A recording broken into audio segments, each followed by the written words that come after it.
Date with a Debut is a Words and Nerds and Breathe Art podcast co-production, recorded on Awabakal Country, and I pay my respects to all elders past and present and extend that to any First Nations people tuning in. Always was, always will be, Aboriginal land. On with the show.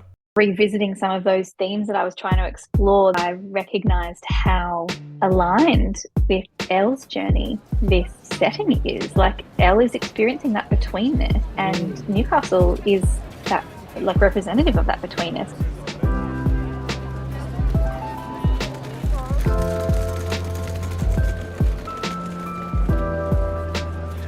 Hello, I am Nick Wasiliev, former host of Tell Me What to Read, author of When Men Cry, and I'm continuing this mini-series with Words and Nerds where we shine a light on debut novelists and their journey to publication. If you're looking for a new book to devour and a new author to discover, this is the place to be. If you're looking for tips on writing inspiration, this is the place to be. This is Date with a Debut, because nothing hits you like a first impression. And for our next episode in this series, I'm joined by Amy Lovat. She's the founder of The Secret Book Stuff. She is a lecturer and she now lives on Awabakal Country. Her debut, Mistakes and Other Lovers, is published by Macmillan. I'm particularly excited because this is the second in a small series of little podcasts that I'm also doing with authors that originally are from the area that I'm now living, Newcastle. Amy, welcome. Thank you for having me, Nick. It's great to be here. It's lovely to have you, and let's talk about you and this amazing book that you put together. Let's start off by telling us a little bit about yourself and how you came to start this writing journey. About myself. Okay, I can do this. So my name is Amy Lovat, and I started writing as soon as my mum put a pencil, a crayon, I guess it would have been back in the day, in my hand. And she likes to remind me of that all the time as I move through this debut author journey. Just remember that I'm the one who taught you how to write. Just remember that I'm the one who put the pen in your hand. So shout out to Mum.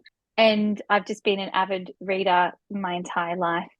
When I was in high school, I was constantly writing stories. When I went to uni and accidentally studied law for a few years, I actually did every single creative writing subject I could possibly do. Ended up deferring my law degree to do an honours in creative writing because I realised that that was a whole year of reading and writing, which just was mind-blowing to me. And then I ended up doing a PhD in creative writing at the University of Newcastle. I ended up lecturing in creative writing there as well, and to this day. And I, along the way, have just absorbed myself in the literary world as much as I possibly could, volunteered at writers' festivals and hosted panels, and I run Secret Book Stuff, as you mentioned, which is a bookish little business that ended up being a small physical bookshop in Newcastle for a little while pre-COVID. And I feel incredibly privileged that I'm sitting here today and my whole life revolves around books and words. Like, pinch me.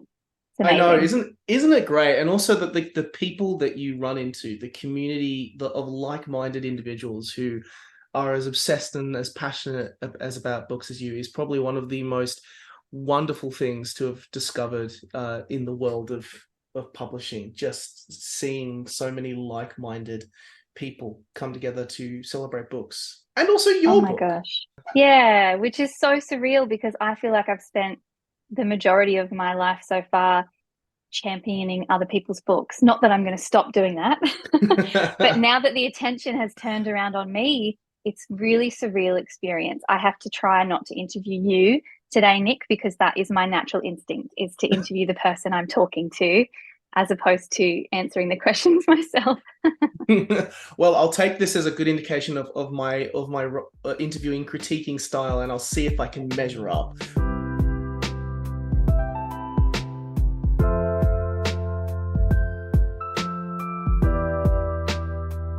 Let's begin with probably the most cliched question possible. Give me your 1-minute pitch for Mistakes and Other Lovers. So you're catching me at a good time. I hope this doesn't count as the 1 minute, by the way. No, it doesn't. This is my preamble. You're catching me at a great time because for 11 years since I started writing this book, I feel like I've been quite terrible at the whole pitching thing. And I've said to myself, I really need to practice this. And on the weekend, I did a live radio where I was reviewing someone else's book for ABC Radio, which is a regular thing that I do. And right at the end, the interviewer caught me by surprise and said, "Oh, so actually you have a book coming out. And what is that about?" And I didn't know he was going to do that. So I had to think quickly. And I feel like I gave the best pitch when I was under pressure. So this is the pitch. Let's do it. Mistakes and Other Lovers is a grungy millennial coming of age story set in Newcastle that explores the messy space between adolescence and adulthood. And we follow our main character, Elle, who is 23, and she has just broken off a long-term relationship that actually ended up being an engagement with her high school boyfriend. She's having an affair with the youth pastor of the local evangelical church. She's ghosting her friends. She's wondering what the F she's doing with her life.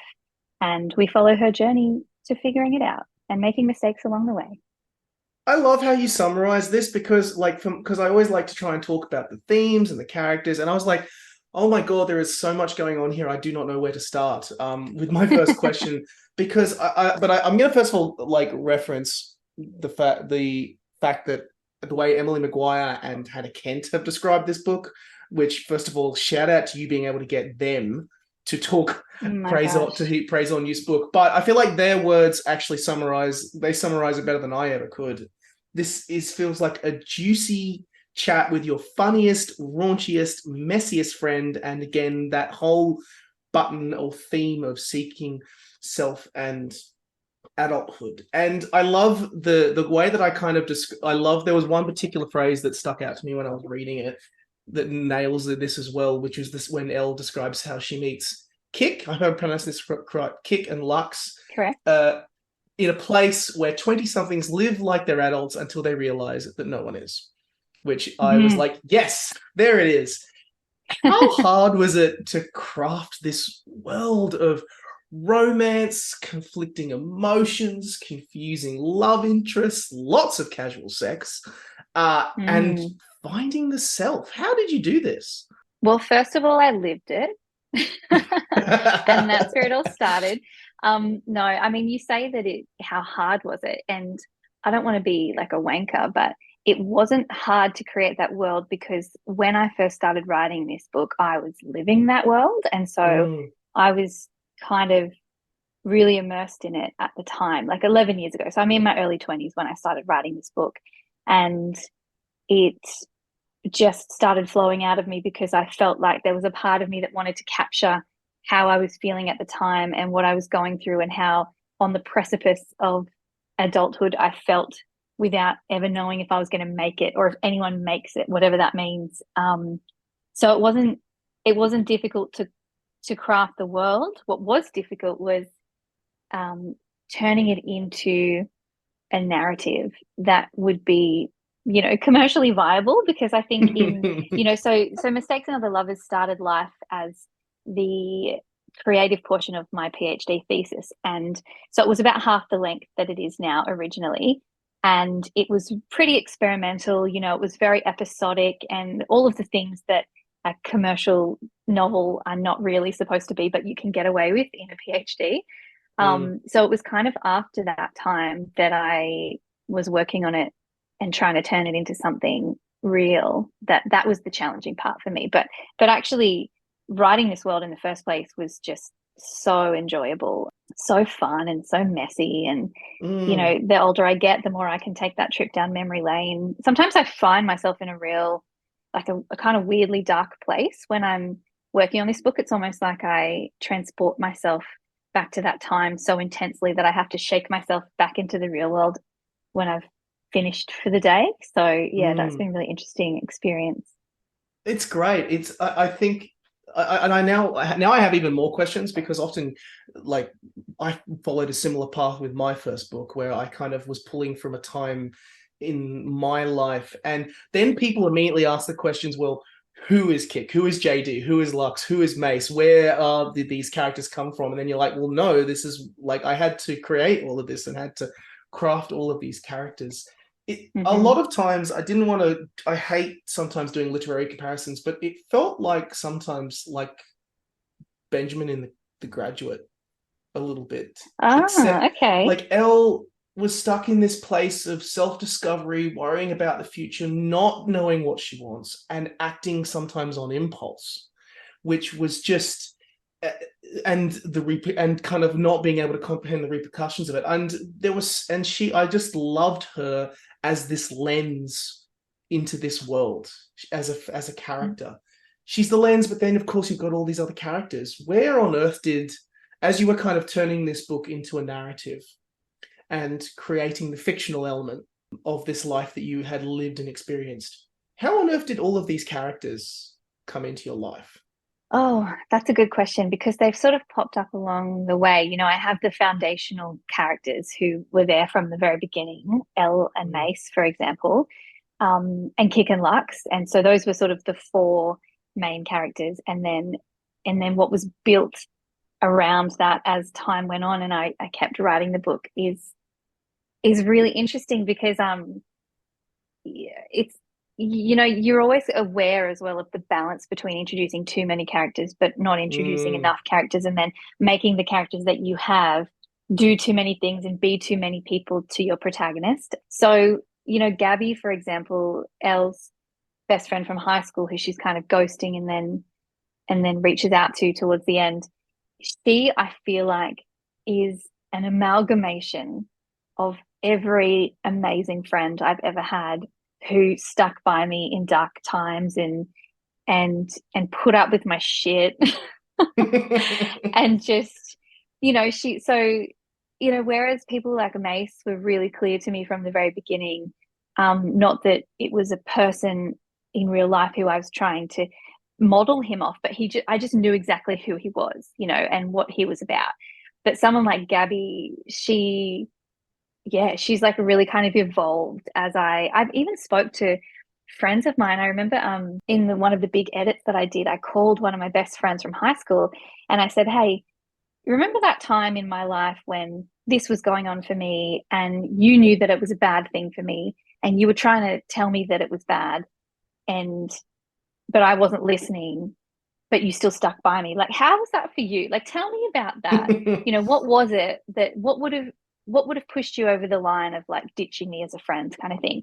And it was really, really cool to have those conversations because we were able to sort of talk about our own lives, but then relate them to this hypothetical situation that didn't happen. And then I could kind of use that and turn that into like character motivations. And so yeah, like those kind of research conversations I've had with friends have been amazing and have definitely shaped some of those characters along the way. Absolutely. And the best sort of the best I think for authors is for listeners is that you can dive into a character, but there's always a grain of truth to them. There's always a grain of truth into it about that stuff, and that's what gives a lot of these worlds and fictional places grounding. I love that also much of this story takes place in Newey. I love how you ground this place, and also just how it fits with Elle herself. You know, I feel like the time when we are in now with Newcastle kind of it hasn't really been touched a lot on in literature. You know, it's no longer got an identity based around the steelworks and the coal ports and industrial past. There is old dilapidated buildings next to brand spanking new ones. There is construction here, there and everywhere, but also suburbs that feel like they're from the 1970s. There's churches. There's I love your description on you nailed it. You had me hooked with your description of Newey on the first page. One of those giant 1,000-piece puzzles families do at Christmas time, but it's in the slow disassembling state after the Christmas season. Talk me through, not just, you've got these great characters, you've got this concept. Talk me through the space, but also just why it fits so well with the themes of Elle's story. Yeah. It was a no-brainer for the setting because I grew up in Newcastle and I studied there and I love Newcastle to the ends of the earth. I think it is the coolest place, but also the uncoolest place. And it's just so fascinating. And I love the betweenness of Newcastle. You know, I love that it's not quite city, not quite town. Like it's the 7th largest city in Australia, but it has such a small town feel where everyone knows everyone and there are cliques and there are just generations of Novocastrians and there's that real pride in the founding of our town as like a city, whatever you want to call it, as a blue collar sort of place. And it has a really rich history. It's so close to Sydney. Like it just, and now, you know, as you mentioned, the amazing movement of Newcastle into this real arts hub that I've witnessed in the last decade or so has been incredible. And so I think that I always knew that I wanted to capture Newcastle as a setting and as like a character in itself.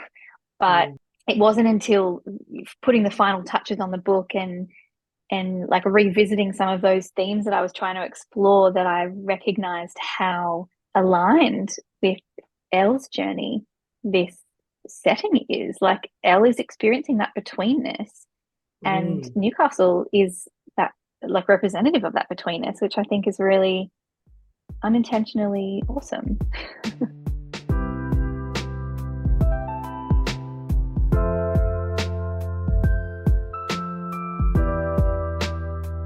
It's a wonderful, wonderful book, and I love it. And I honestly could keep poking you about the story, but I also want to ask you about your journey to publication, because I mean, I like this because no one else currently in this series that I've spoken to, you know, you've done literature, you've lectured at University of Newcastle, as already mentioned. What was that journey like around then going to publication? Yeah, it's been an interesting one because when you look back at my timeline and my history, I suppose a lot of people would be confused about why it took so long, like why the 11 years from go to woe kind of thing. But that's pretty normal, as we know, on the inside of the publishing journey. Yeah, that sounds about right. Yeah. And I really I like to remind people of how long it took as well, because I think from the outside, you know, given that I run Secret Book Stuff and I, you know, have worked for the Newcastle Writers Festival and the Mountain Writers Festival, and I have, you know, like a growing profile, I suppose, in the arts and in literature, that it might seem like I just sort of wrote a book and then gave it to someone who I was really good friends with and they decided to publish it because I was already in the know or whatever. But no, like it took a long time, and it just shows how the journey works. And like I feel like at times in the last 11 years, I've been very close, but not quite, you know. So I think the first time I felt really close was in 2017. I was shortlisted for the Kill Your Darlings Unpublished Manuscript Prize.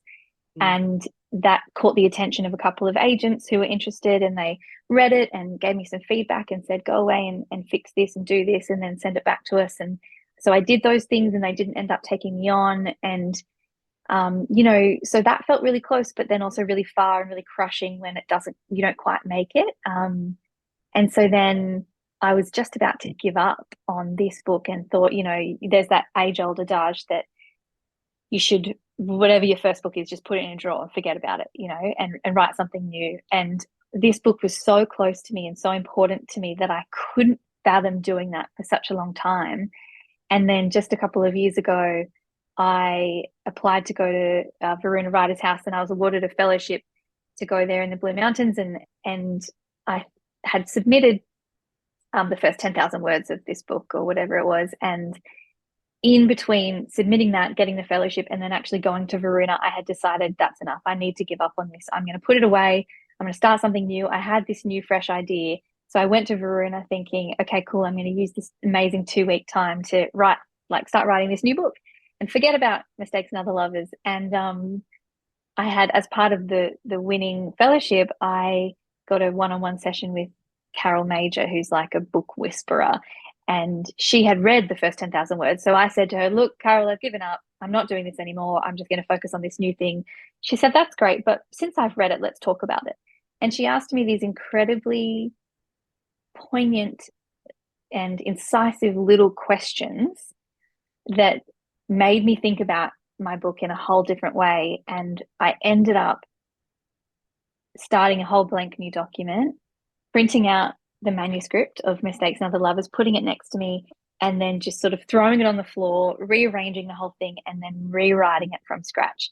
And that was the most transformative experience. And that's what I suppose kickstarted this journey, because then I used that version of it to apply for another competition, which I came runner-up So that also felt Oh, so close.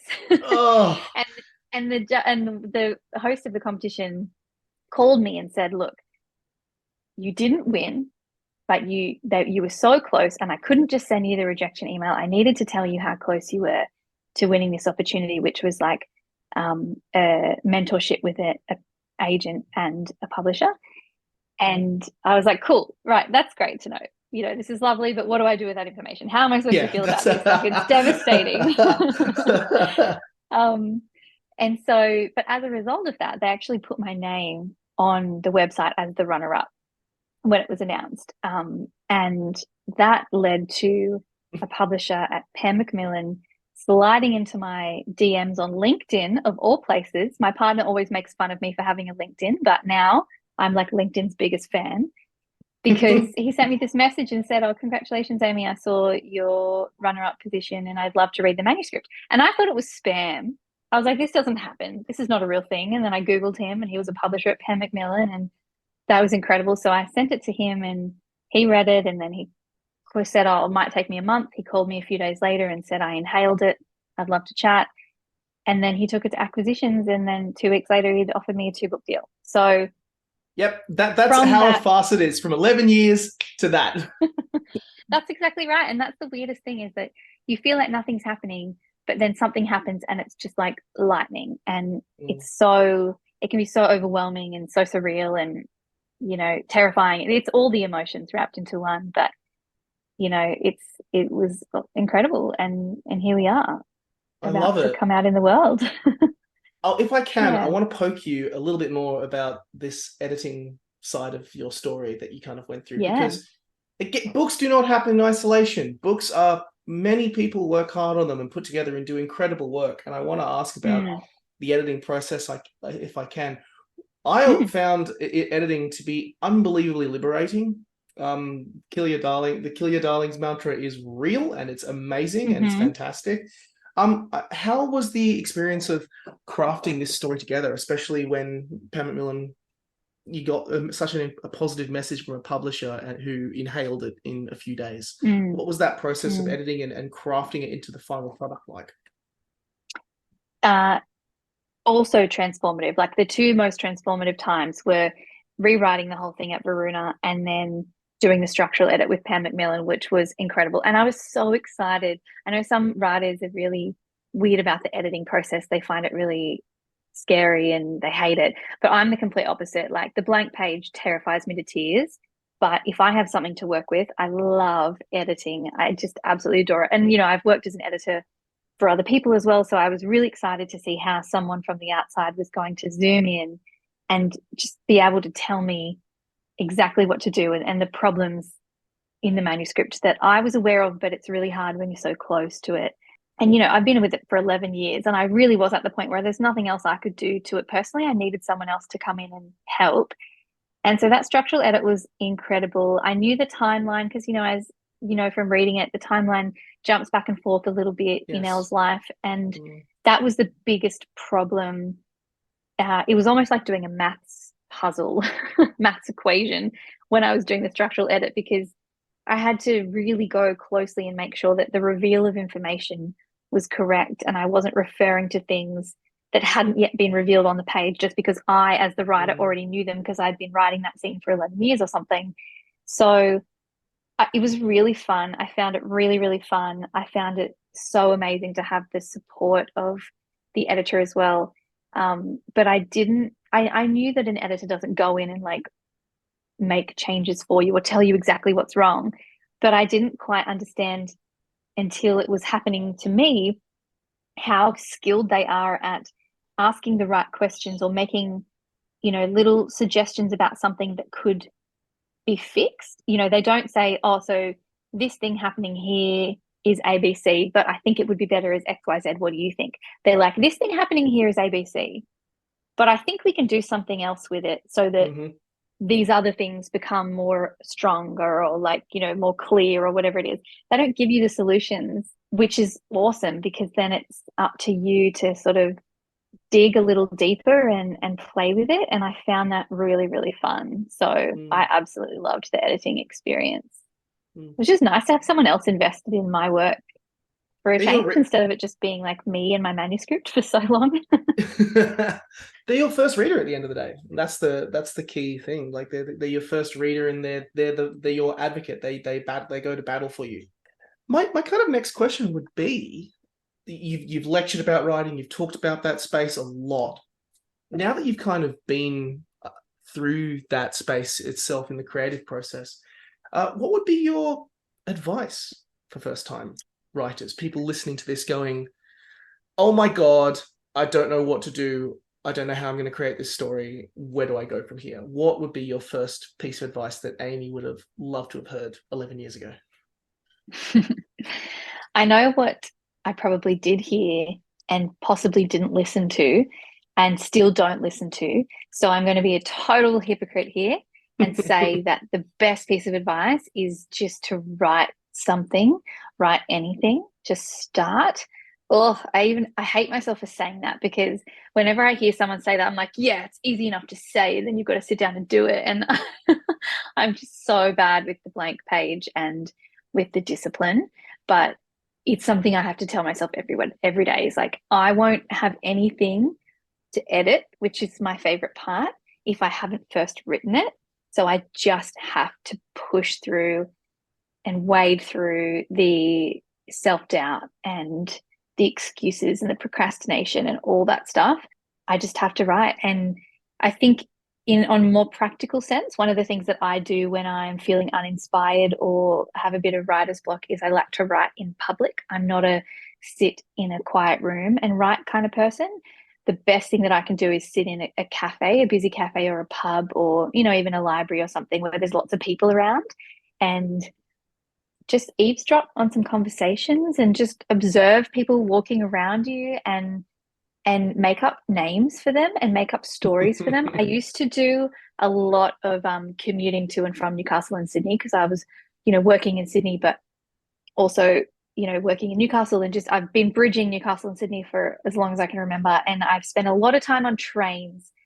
I get a lot of inspiration on trains. I used to just actually do a little fun creative exercise for myself where I would make up stories about someone on the train carriage that I could see and just make up a whole life for them. And no one would ever read it except me, but it got the pen moving, it got the ideas flowing. So if I need to have a little shake up, I'll do something like that. I'll sit in a cafe and I'll just watch people for a little while. People are endlessly fascinating. There's so much content to be mined from just watching people out there living their lives. So that's a little practical piece of advice. And I guess more generally, I think that surrounding yourself with people who have similar interests and care about the same things that you do, like we were talking about at the beginning of this chat, Nick, about how amazing the book community and the literary community are.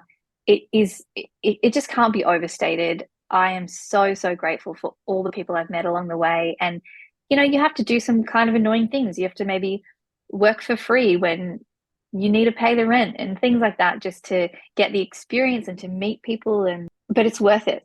Join a writers group. If you think you have absolutely no time to do something like join a writers group, you just have to make time, because having those people on your side and supportive of what you're doing and your journey, because they're also doing something similar, is so important. Like, I can't recommend enough how important it is to just absorb yourself in the community as much as possible, in the book world, in the world of writers, and put yourself out there and start making friends and making connections, and you just never know where it's going to lead. I love it. I love it. Great, great, great advice. And on that, what is next in the journey of Amy Lovat? I know I heard a 2-book deal. There's another one there. Yes. I'm excited. Tell me more. There is another one. I am writing book 2 at the moment. It's not a sequel. It's a standalone contemporary fiction novel as well. And I can't really say much about it at the moment, because I'm A, not allowed, and B, it's not fully formed enough for me to even feel confident. I've got my pitch, but I won't give it to you. But yeah, that's what I'm working through at the moment. So I'm literally trying to follow my own advice every day, alongside, a full-time job and freelance work and the publication of my first book and all the things. It's chaotic, but I wouldn't have it any other way. Before we move on to the final section of the podcast, I want to finally ask, we read books all the time. We often talk about, the Australian experience and things like that. How important is it for us to have stories set outside of the capital, set in regional Australia? How important is it? Oh my gosh, so important, because so many people live outside of capital cities in Australia and live suburban lives and small town lives and different kind of have different experiences to what we often read about in, the Sydneys and the Melbournes. And so I think that the most important thing really, which extends beyond setting, is just being able to see yourself reflected back in fiction. I just think it's so important to have more diverse settings, diverse voices, diverse experiences being represented in fiction, so that we can welcome the huge pool of readers and their different experiences by shining them back to them.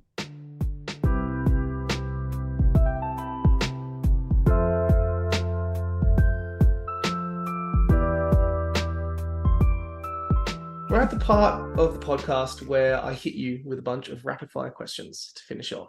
No pressure at all. All right, I'm ready. You've mentioned that you are a big reader, which I always love. What is your favorite book that you've read in the last 12 months? How dare you? Okay. Do I have to choose one? Give me two. Can I throw a few at you? Yeah, okay, two. Actually, I can do two. I absolutely adored Salt and Skin by Eliza Henry Jones, which came out in about August 2022, I think. Mm-hmm. It's set in Scotland and Scottish Islands. I have Scottish heritage. It spoke to me in that way. I just was completely absorbed. I absolutely loved it.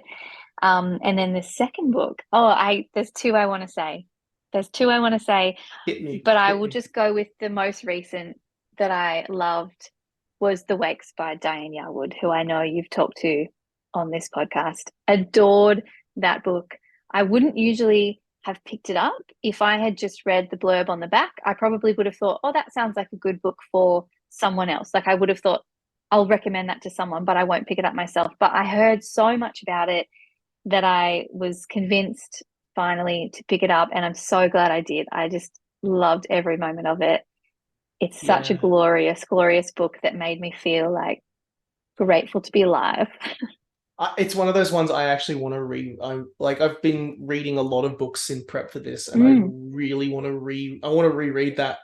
A lot of these, I'm going to reread all of these books, but that one I'm immediately going I want to come back to you just because of just it's the whole book is a death life focuser. It highlights death as a real life focuser, but also just shows that all of the crap that gets in the way of life is the meaning of it. What we do as creatures is we make meaning in a ridiculous world, which I think is just fantastic. I've already passed it on to my mum, who's passed it to my sister, and I just hope it keeps doing the rounds with people I love, because I adored it. Stunning book. Shout out Diane, if you're listening. Hey, Shout Diane. out to you. Hey. Do you have a favorite word? I do, and it's really random.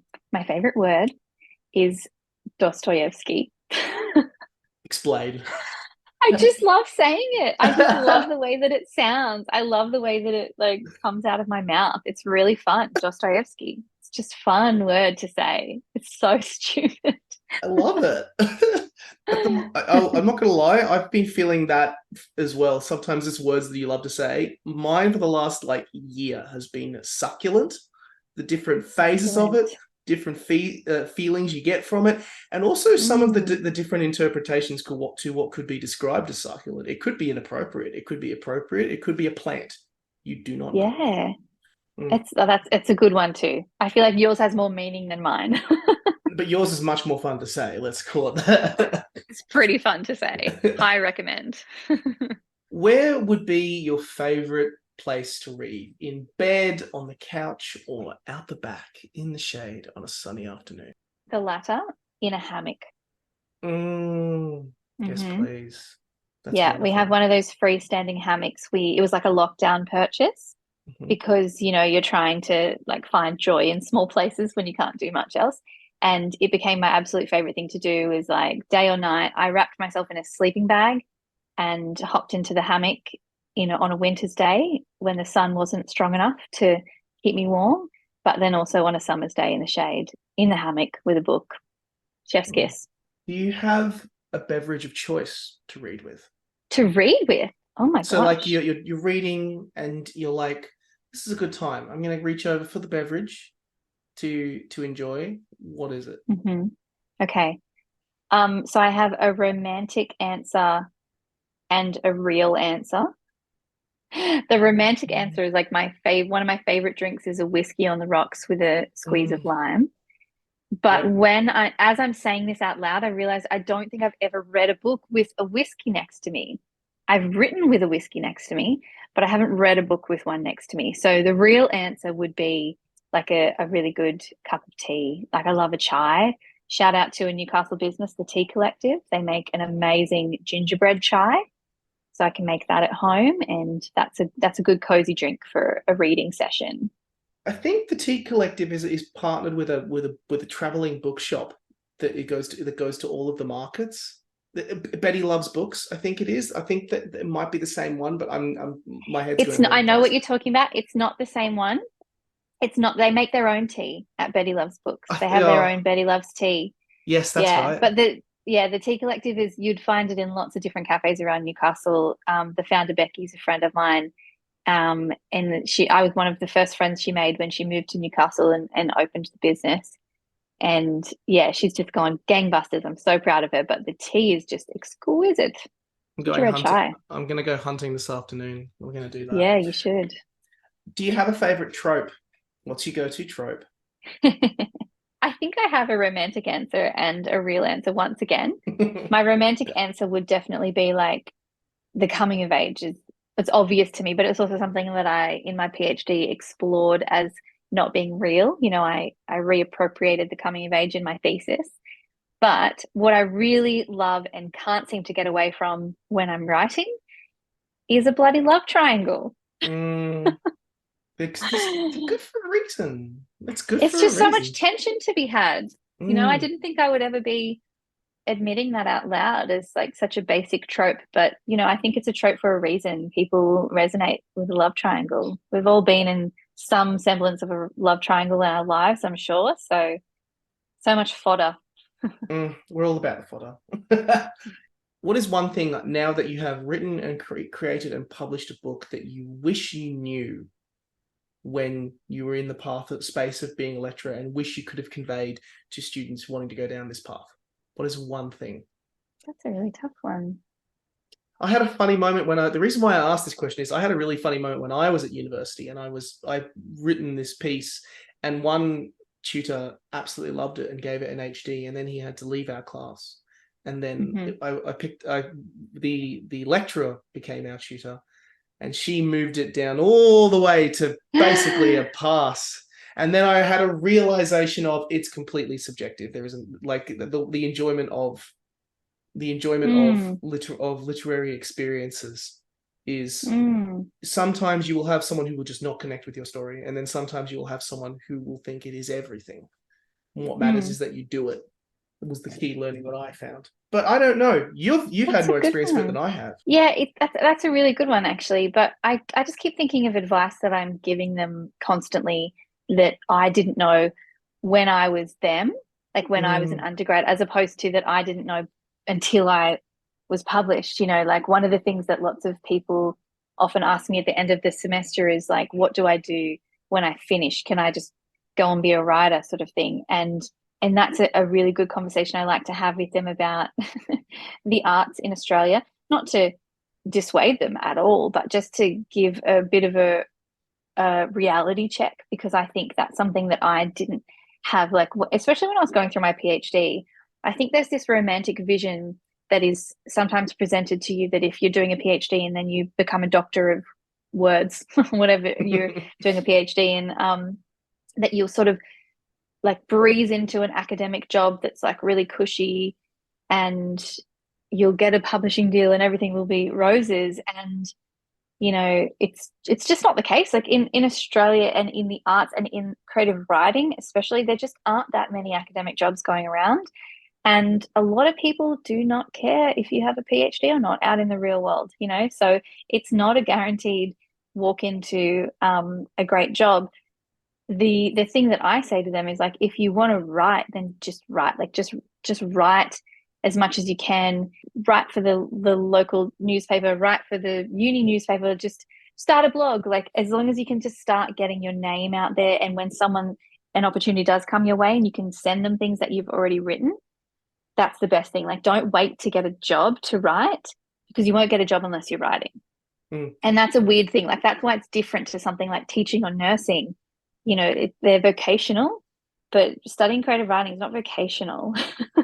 No one's going to hire you in a job as a writer just because you did creative writing at uni. Like you have to prove yourself in a way that, you know, many other industries you don't have to do that. So that's a reality check conversation I like to have with my students. I think the subjective one that you said is really good as well, is like, don't be crushed by, you know, a couple of one bad review or one rejection. You need to really build that tough skin to make it in the game. And also at the same time, be careful of who you're giving your writing to for advice. Like your mum is always going to tell you that it's good. And then when you get it marked at uni and you get a pass or a credit or something, and you're confused because your mum said it was great, it's like, is your mum the right person to be giving you actual feedback on your work? You know, like go for beta readers who read a lot, who have some experience. Like, you know, be careful of that kind of thing as well. I think like there can be false hope that's put out there because of giving your work to the wrong people. That's great. Love that. Often I think you have to learn to really cop it on the chin in industries like this and be prepared for that. Oh, yeah. And I think Margaret Atwood has a really, really great quote where she says, you become a writer by writing. There is no other way, which is literally the none. simple truth of it. There is, you become a writer by writing. That's the cold hard reality of it. I love it. Sure. What is your favorite debut book that you've ever read? Ever? So we're talking like God. it could be a modern one, it could be a contemporary classic, it could be my personal favorite, like To Kill a Mockingbird, which Harper Lee just comes along, drops To Kill a Mockingbird, and then leaves. Doesn't come back for 40 years. What is your favorite debut that you've ever read? I do love a one-hit wonder like that. There's something really cool about it. But I don't think I've ever put enough thought into this question or my book list, like my reading list, to sort of analyze which of these are debuts. But actually, one of my favorite books of all time is Hot Little Hands by Abigail Ullman, and it's a book of short stories that came out, I don't know, maybe close to a decade ago now. And she hasn't published any books since. She writes for, you know, magazines and the monthly and things like that. She hasn't published any actual books. So that's one of my top 5 favorite books of all time. So that's definitely, you know, up there as a solid debut in my books. Love it. But I will mention a debut that I read last year, which was incredible, and it almost made it to my, you know, before when you were asking me about my favorite book that I've read in the last 12 months, Denizen by James Mackenzie Watson. Stunning, like, psychological thriller. I guess you'd almost call it very literary, straying out back mental illness exploration. Just like as a first book, amazing. So good. One of my favorites of the year. Love it. Last question. You hop into a lift and your absolute hero is in there. Who is it? Living or dead, who I would love to meet. I don't know if I would call them a hero, but I have been in love with the late Heath Ledger since I was 10 years old. And he would be so interesting to just talk to. He was always such an interesting person to talk. Like, he was really gave insightful answers and put in so much work into every role that he did. There would be a wonderful conversation to have over a cup of tea. Yeah, if I could get over the fact that I am still, you know, convinced that we would have been married one day if he hadn't have passed early. If I could get over my like kind of flustered, blushing awkwardness at being in the lift with him, I think we would get along great. I love it. That's a good answer. I like that. I could honestly talk to you all day, but I'm aware that you are an incredibly busy person with people to see and places to go. So I'll finish off by saying to all of our listeners, Mistakes and Other Lovers is published by Macmillan, and you can get it, pre-order it, order it, whatever you may be. If you like the show, drop Words and Nerds a review. Let us know what you think and who you'd like to hear from next. Thank you so much, Amy. It has been so great having you. Thanks for having me.